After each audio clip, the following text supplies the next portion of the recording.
सांगायला आलो तर आम्ही सगळे तुमच्या सोबत आहे. तुमच्या सगळ्या विद्यार्थ्यांना न्याय मिळाल्याशिवाय या देशातला आणि राज्यातला कोणीही मागाटणार नाही.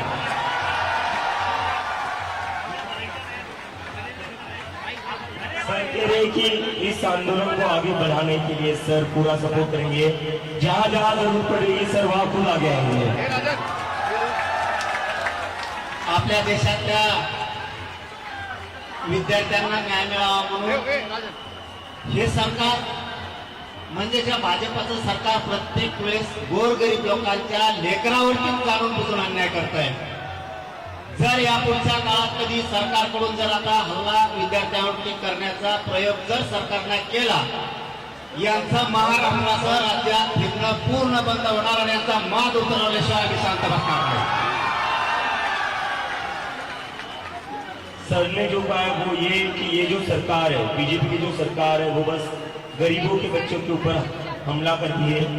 और इसके बाद अगर स्टूडेंट्स पर हाथ उठाया तो जितने भी बीजेपी के लीडर्स हैं उनको महाराष्ट्र में घूमने नहीं देंगे. मनोज जरांगे सर ऐसे सर ने कहा.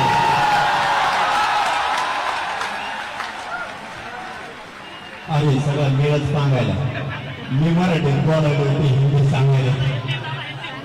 मला हिंदी येत नाही तोच प्रॉब्लेम. आणि मग हिंदी जर बोललो ना तुमचं आहे ते ध्यानातून हिंदी जायची तुमच्या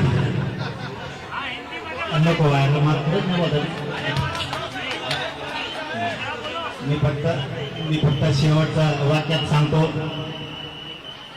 असंच आंतरवालीला सुद्धा गोरगरिबांच्या लेकरासाठी आंदोलन होतं. त्या ठिकाणी सुद्धा माय मावल्यांना, मुलींना, वृद्ध माणसांवरती सुद्धा प्राणघातक हल्ला केला होता. या सरकारनं आमच्यावरतीही गोळ्या घातल्या होत्या. फक्त माझी सगळ्या विद्यार्थ्यांना एक विनंती राहील, तुम्ही ही जागा सोडू नका. आम्ही सगळा देश तुमच्या मागे आहे. तुम्ही तिकडे गेलात नाही, आंदोलन मोडून टाकतो. शांततेच्या आंदोलनात एवढी ताकद आहे की आम्ही सिद्ध करून दाखवलंय. आम्ही सुद्धा तुमच्या सोबत आहे. ही जागा फक्त सोडू नका. सरकारला आपण निवडून दिलेलं आहे. आपण आपल्या मायबापांना यांना मतदान केलंय, आपल्या गावकऱ्यांनी यांना मतदान केलंय, आपल्या जिल्ह्यानं तालुक्याने यांना मतदान केलंय. परंतु हेच आज आपल्या विद्यार्थ्यांवरती, लेकरा बाळावरती उलटले. यांना उलट करायची ताकद या विद्यार्थ्यात आणि या राज्यातल्या गोरगरीब जनतेत आहे, हे यांच्या लक्षात नाहीये. परंतु या पुढच्या काळात जर तुम्हाला कुठं धक्का लागला तर आम्ही सगळे तुमच्या सोबत आहे. सोनमच्या सोबत आहे, आपल्या अभिजित भयांच्या सोबत आहे. सगळं राज्य आणि देश तुमच्या पाठीशी एवढा शब्द देतो आणि म्हणतो धन्यवाद. सगळ्यांना जय शिवराय.